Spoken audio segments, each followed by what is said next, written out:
Good afternoon, everyone, and welcome to our midday ed session. I am joined by the lovely Samir here. He's here from Team Adidas. And I think in true style, with Marathon Month coming up, we've got some big races coming up. A lot of our community has been running. I've received tons of questions about how to pick the right running shoe.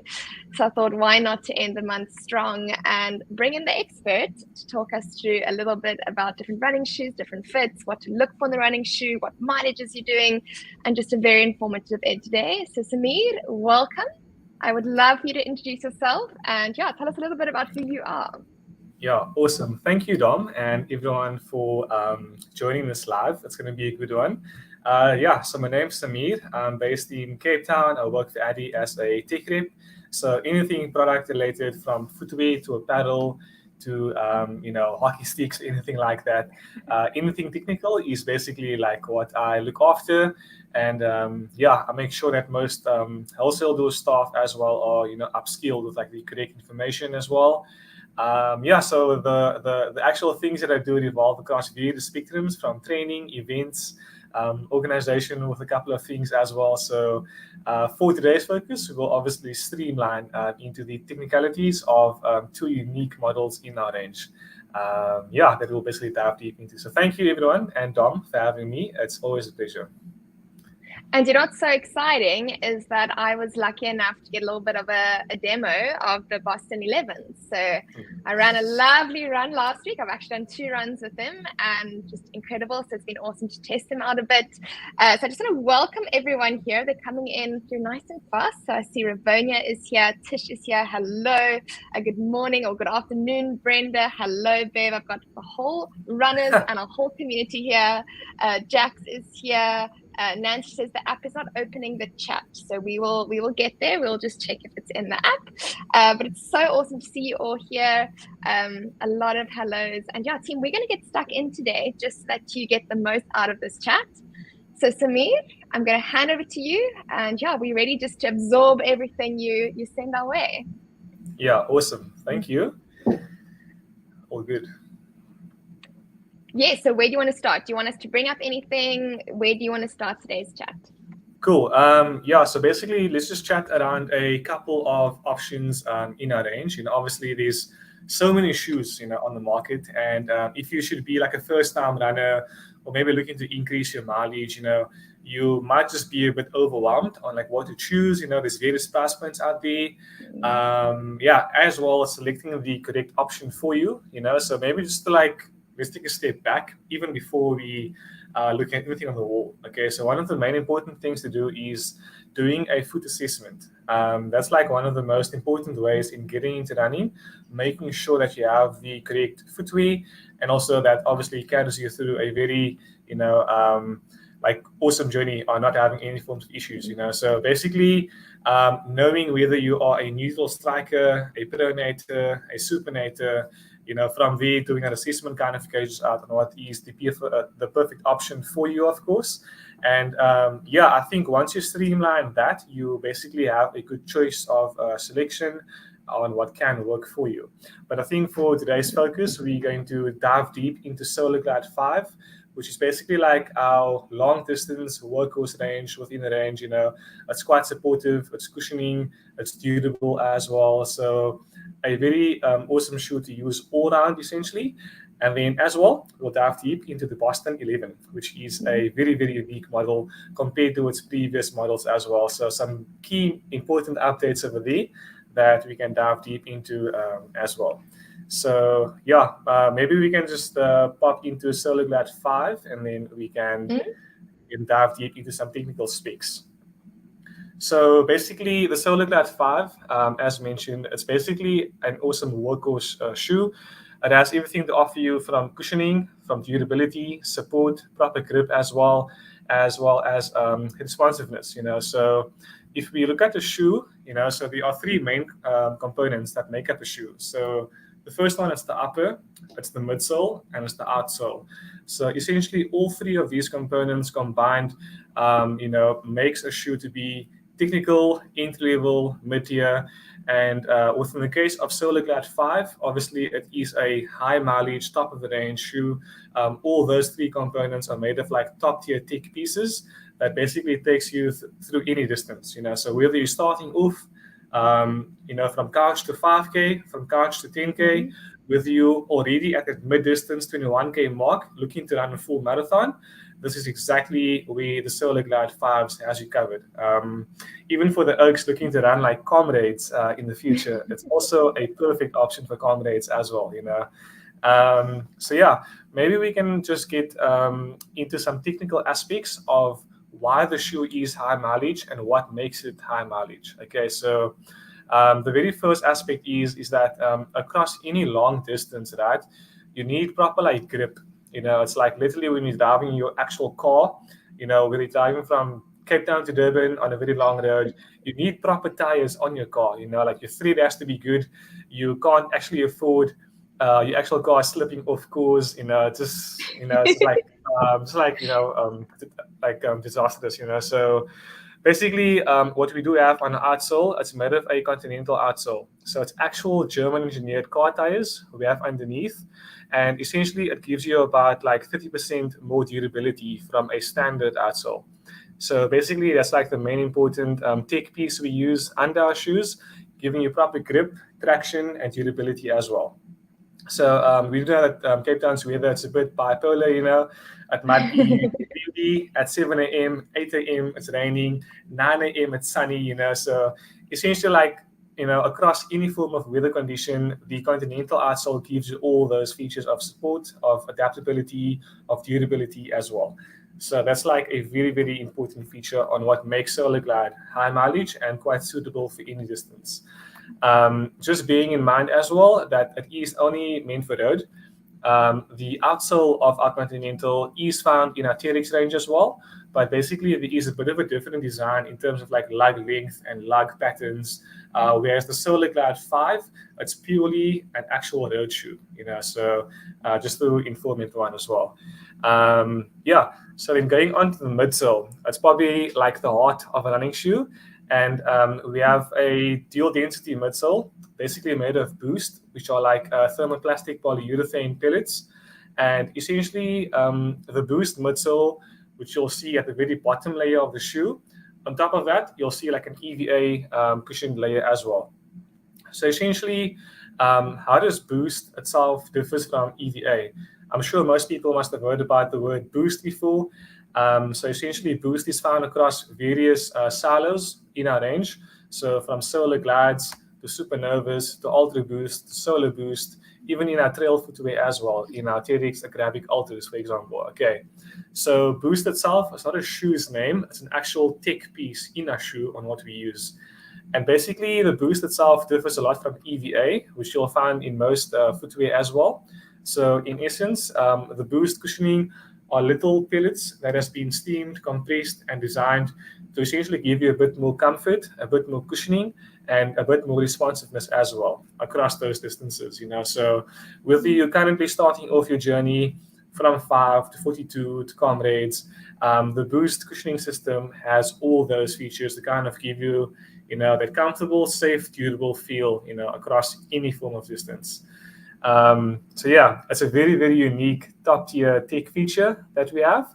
And the reason why we have an EVA layer above the Boost, it's basically more of like a bit of like guidance, and it gives you more control. After like 15 or like after 20 Ks, you tend to become a bit more fatigued.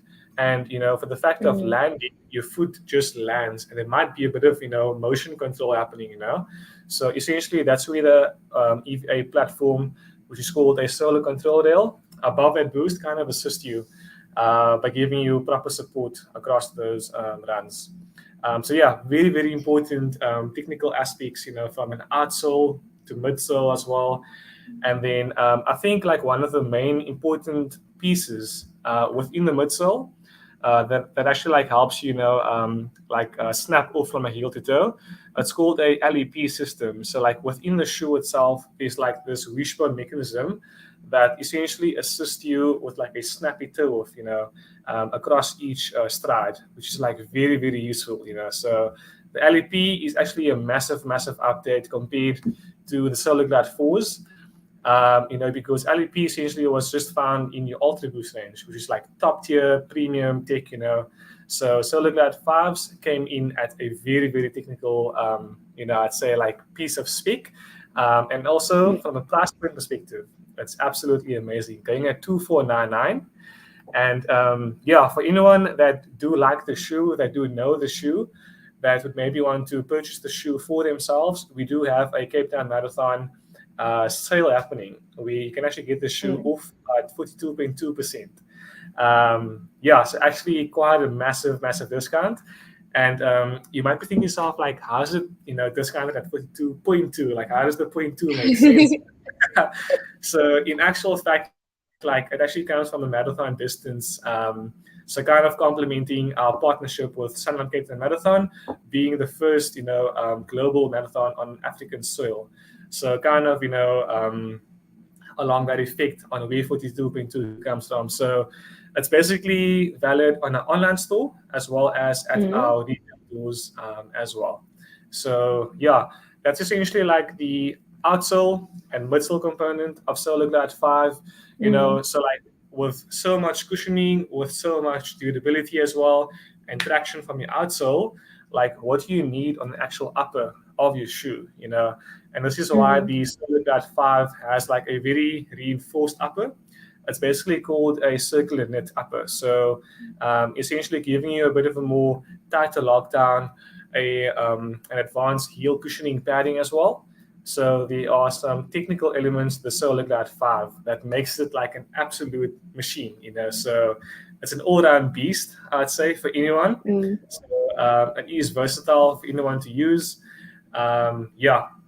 So just looking at the question over here, we got from Adele. That's what I want to. I've got a lot of questions actually I want to bring in. And I just first of all want to mention I love your passion on how you're speaking about the shoe, because it's not just here's your running shoe, go do your 5K on your way. Like, hey, no, this is the tech behind it. This is why the shoe is suitable for you. And I do want to come back. I'm going to scroll all the way to the top. So I'm going to get through. One of the questions here was, I'm wanting to start running, so I'm keen to know what kind of shoe I'm looking for. So that would be our beginner profile. You mentioned couch to 5K. I would love to hear your take on this. So starting out your running journey, and whether you're going to be staying at a bit of a low kilometer, weekly kind of mileage, or even better, if you are aiming to run a bit more further, the Solarglide 5 would be an absolute great option to actually use. If you consider the amount of like durability on an outsole perspective, the cushioning in the midsole, as well as your supportiveness on the upper itself, on the shoe itself, I think like it's an all-round great option to use. For like that start off, even if you're aiming to run full marathons as well. So it's an absolute beast to use. I love how versatile it is and how it will carry you between, depending what your distance is, but up until your marathon.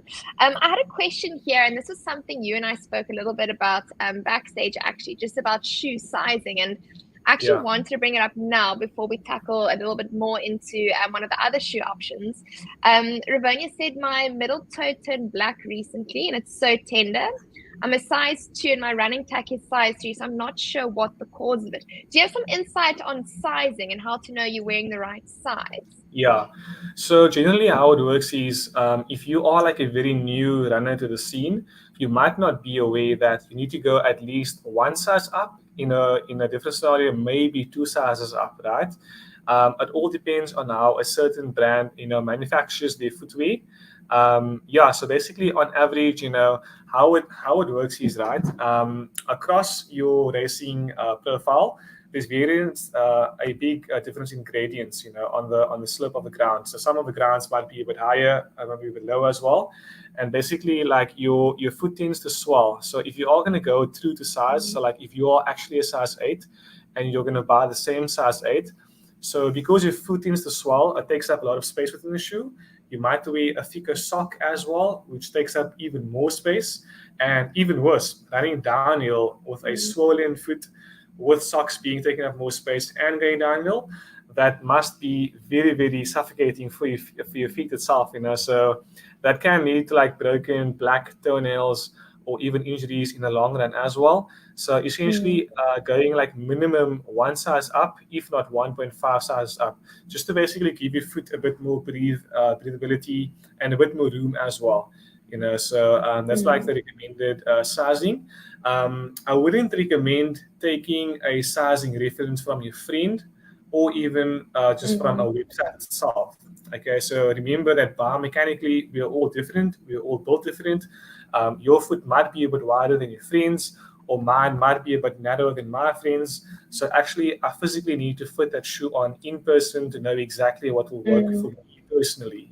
Because there are a lot of people buying, based on what their friends are saying, and in most cases, your biomechanics is not the same, and it might not work for you, and I might love it, at the end of the day. So I'd say to maybe get the best, perfect option for yourself, physically fit on a shoe in store, take with your actual running socks, to kind of give you a bit of a more true feel as well. And when you're fitting a shoe on, it's very important to not be sitting down all the time. Like actually fit the shoe on with your running socks, tie them up, and actually walk around the store.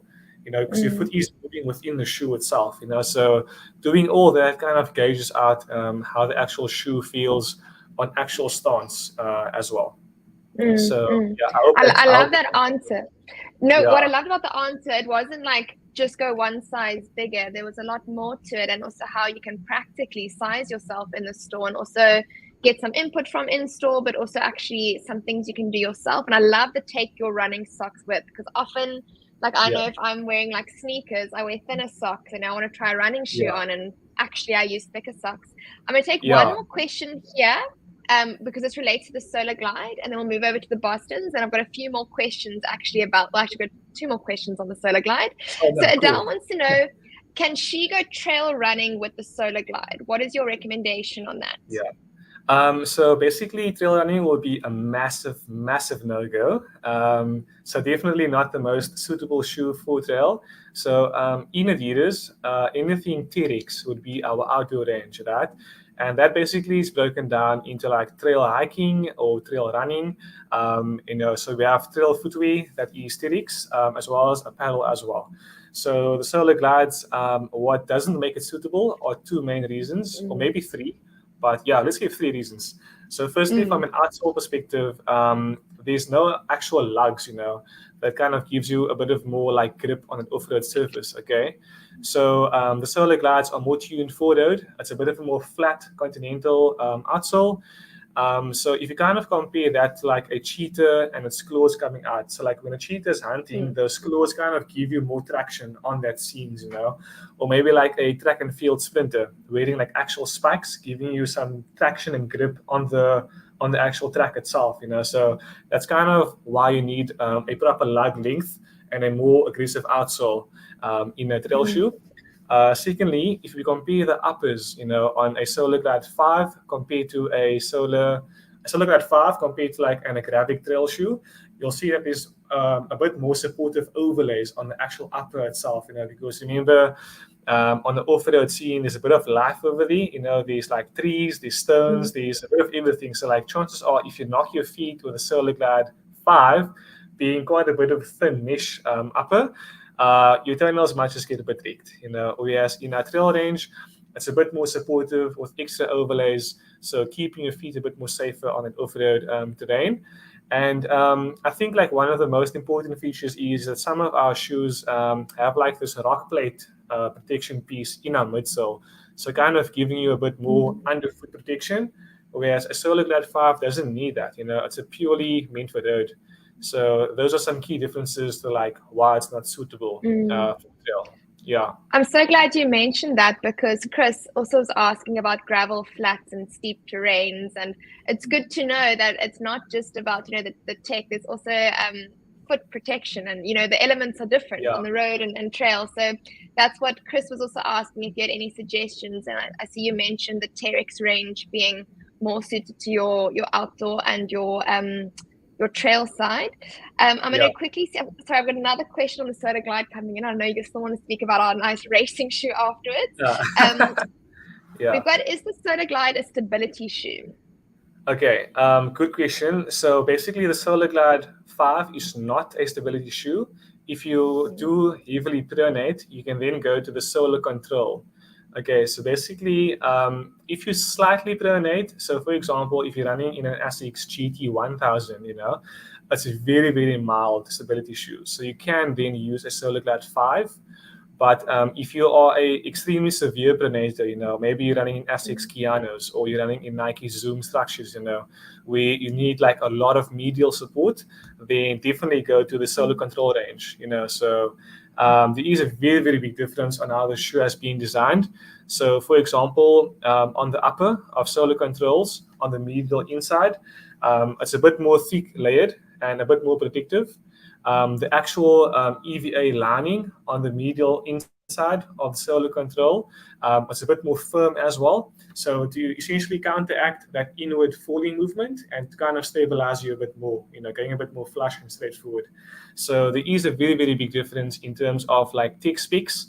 If you are looking for a stability shoe, maybe please do some proper assessments before even buying that shoe, because chances are you might not need it, ideally. Yeah.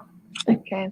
Now, I think you answered the question here, because Nisa was also asking, can a neutral runner use the Solar Glide? So no, it's good that everyone's answering here.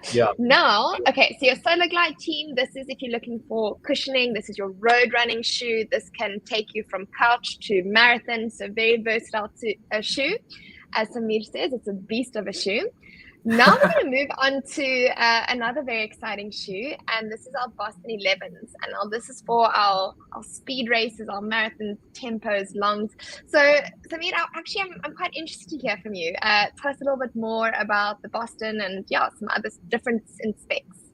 Yeah, no, of course. So also a very, very good option to use even for marathons as well.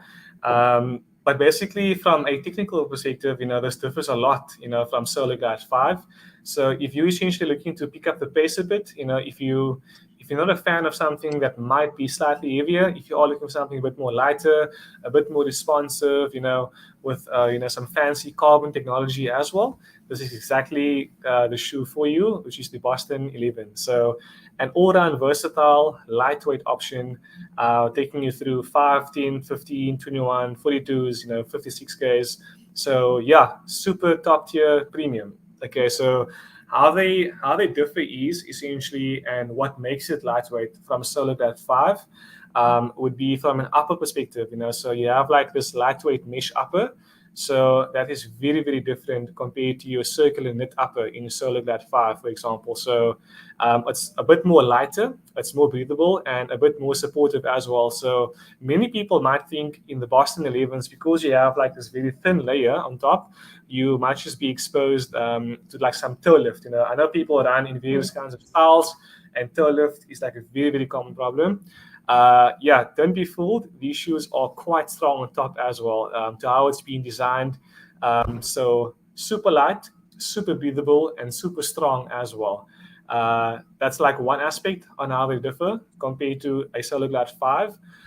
Secondly, we are looking at a midsole now, so a very, very fancy midsole. So basically a top tier EVA compound, which is made of Light Strike and Light Strike Pro. So essentially a dual density EVA midsole. And basically how it actually benefits you is it's a bit more lighter than the boost you'll find in Solar Glide 5. And the Light Strike Pro essentially, it's a bit more cushioning, it's more resilient, it's more responsive as well. So for each of those, like, heel to toe gait transition across those speed runs, obviously these are a bit more tuned, for true speed performance, And the actual Light Strike itself, it differs from Light Strike Pro. Essentially, it's slightly, a bit more firm compared to the Light Strike Pro, but a very, very good option from a midsole choice, I must say. And if you guys briefly remember, solar glides have like this LEP piece within the midsole. Basically, this differs now in Boston 11 as well. Now you have basically carbon rods, so these rods within the Boston 11 are basically glass carbon infused, and essentially they just assist you, to boost yourself a bit more with your running economy, running efficiency, kind of pushing yourself a bit more further and faster as well. So those are like some key differences between the tech specs and how they differ, and how this is a bit more tuned, for speed. And of course, with speed comes proper traction as well. You can't be running on one spot making like this massive burnout. It's also made of a continental, rubber outsole, so giving you proper premium grip, protection, and all those elements as well. So I've actually got them here. These are the ones that I tested. Nice. And can I just say, sorry, I'm going to let you jump back in. Everything you said was so right. Like the mesh here, my feet were so cool throughout the whole way. So the lightweight mesh, the shoe's very light. It is definitely very fast. You can feel the difference now with these this energy rod that we're speaking about now. So yeah, it's just so awesome to hear like the differences, but also which shoes intended for which type of runner or what you're looking for. I have quite a few questions here about the Boston 11s. So the one was here from Chris saying, how do these compare weight and performance compared to the Alpha Fly? Oh, there it is. Next percent. I currently use this for a faster 5K. Nice. Awesome question, Chris. Thank you for asking. So basically, these wouldn't be in direct comparison with your Alpha Fly Next Percent, right? If you're looking for something that's a bit more lighter than Boston 11, I will maybe refer you to test out the adidas Pro 3s. So essentially, from a midsole perspective, it's made of a full-length light strike Pro midsole, as well as a fully carbon-infused rod as well. So basically, like if you had to compare Alpha Fly Next Percent to the adidas Pro 3s, I would say that would be more in alignment. Basically, it almost weighs the same. It's in that, super lightweight racing category, So I would say adidas Zero Pro 3s would be a bit more, in alignment with your Next Percent over there. And then, thank you, Samir. Brilliant answer. I've also got someone asking here the difference between the men's and ladies Boston 11. Can a lady wear a men's? So as we mentioned earlier on, not really taking your friends or your family's advice, by heart, because we're all biomechanically, a bit more different. I would say that there is a bit of a difference between like sizing, just like in general across men's and women's. So if you do have a bit of a broader foot and you might not prefer the feel of a woman's foot or of a men's shoe as well, I'd say like try out both options, and at the end of the day, your personal feet would be the answer.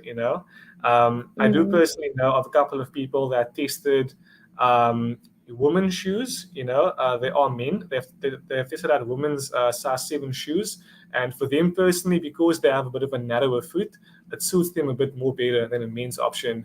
And the exact opposite as well. I've had some women that is a size 8 or a size 9, and they do prefer a men's option just because of like fit and feel. So for example, in the Solar Glide 5s, what Addy has done is over there with the women's range itself, right? Addy basically took 1.2 million foot scans of women globally, right? And essentially, they've taken all of that data, compiled it, and essentially redesigned Solar Glide 5 for women's, just to be a bit more streamlined, a bit more narrower, just based on general insights. Women having a bit of a higher instep, a bit of a narrower foot, and all that. So I think all these biomechanics does come in place, on average. But not every size cut will work for you if you look at the women's range or men's range. So I would say for your personal ease of mind, because I know mentally, it gets to you while you're running, and it kind of like degrades your performance in a way. So I would say always fit on as many options as you can in sizing, in models, to have the personal fit for yourself. No, that's perfect. Love that answer. Lindy was asking if you've got any tips. Her feet get very hot. Is it have to do with the mesh on the shoe, or yeah, what sort of would your advice on that be? Yeah. Hot feet can come from a pair of Asics, I assume, a very good pair of Asics. Okay, cool. So basically, various brands uses various tech within their footwear. So I'm not exactly sure which model in Asics you are using. But if you are looking for something maybe a bit lighter, I'd recommend Boston's. It's more breathable than anything else in our range that is, at a carbon spec as well. So I think if your feet's getting hot, I assume it's maybe like blisters forming under your foot, if I'm reading it correctly as well. I would maybe say maybe try different socks as well. Okay. Yeah, it can come from multiple aspects as well, I'd say. Yeah. Perfect. And then there was another comment here on the Boston 11s, obviously being a different mesh on the top. Someone's asking if they tear easily, as her one pair has torn by the small toe. So just sort of like the durability, I think, is what she's asking. Yeah. Yeah, so it is a bit of a thin layer, but it is quite strong as well. So it shouldn't really tear very, very easily, So it is a very, very breathable and strong upper mesh, which we use. So it shouldn't tear easily, actually. We've had a case where, it tore easily only because of incorrect use, unfortunately. So we've obviously accommodated that refund. So, So yeah. would you say incorrect use would be, for example, taking the Boston 11s on a hectic trail run up in the mountains? Like that would Yeah. be more like, okay, so that would be Yeah. incorrect use. That's actually like the exact situation that happened. The shoes went off road, and because it actually knocked so many like tree elements and rock elements, the upper being that thin, it's more tuned for the road itself. Whereas a trail shoe would give you a bit of more overlay protection, not for your foot, but also for durability of the actual trail shoe itself. So yeah, that's spot on over there. Okay, no, amazing. And then I've got Yeah. another question here. If we Yeah, no, buy a shoe, bring it's them not through there. if we buy a shoe and it's not suitable, I don't know if you'd be able to answer, would be able to take them back, Yeah. just sort of what the general feel there is. Yeah. If you're buying a shoe that's not suitable, um, suitability definitely, you can return them. I know most like retail doors, they have like a 30-day return policy, as long as the shoe should be, like in wearable condition. Yeah, so maybe if you are sussing out that you might be in the wrong shoe, I would then maybe recommend returning the shoe and also doing a foot assessment within the store. Just so that for example, okay, the data is saying this, and maybe I should purchase another option instead. Or if you've purchased another shoe, maybe it was a mistake, but based on price and color, then definitely you can return the shoe as well. Yeah. I love that you mentioned about the in-store fit assessment, because I think that's your first point where you should be starting in any cases, going in person, trying them on, assessing sizing, fit, how it feels, bringing the right socks that you usually run in, not your thin secret socks and a lot of things like that. But I think, Samir, I feel you and I need a follow-up chat on trail shoes separately, because Yeah. we've covered the Bostons beautifully. We've covered the Boston 11s, the Solar Glide 5s. Those are our road running shoes. Both can do marathons. Your Solar Glide 5 will be your more comfort cushioning shoe, suitable from 0 to 5. Boston's obviously a little bit more rigid. Incredible technology there. But I want to thank you so much for just sharing your knowledge, and just the way you shared it. I felt it was really easy to understand, because sometimes it's very daunting, sometimes coming in and hearing all this technology and everything going on. You're like, okay, but this is my need. Will it work for my need? Yeah, no, exactly. Yeah, and I mean, if anyone does have any questions, maybe like post session, you're more than welcome to also reach out. Dom, you can pass me those questions, and I can definitely relay them back to you. Within due time as well. But thank you as well. I'm glad I could share some knowledge and give some clarity around the range, because I do know it's very, very difficult. Like me myself, I was like one of those people that basically purchased the shoe a couple of years back, just like based on design. Like I knew nothing about shoes. I got shin splints, I got like knee issues, and then done some homework, done some Google things here and there, and fortunately, I'm in the position now to maybe help people to have an awesome experience in running. I know running is some people's therapy. It is my own therapy as well. Honestly, like it just gets me so relaxed, after like a hectic day. And if it means I can share some insights from a tech side, elevating your experience, I'm more than happy to give you guys some information, even to trail as well. So yeah, more than happy to hop on board at any stage. So always reach out if you have anything to ask. I was about to say, this is definitely not the last time we're having you on board. Sorry, before I let you go, because I see we've gone over, CJ is just asking race walking shoes. Can she use your Solar Glides, your Bostons? Like, what would you recommend for race walking? Yeah. If you're looking at race walking, you're obviously walking at a bit of a more faster pace than usual. So I would say, like, considering maybe a Boston 11, since it is a bit of a more lighter shoe compared to a Solar Glide 5.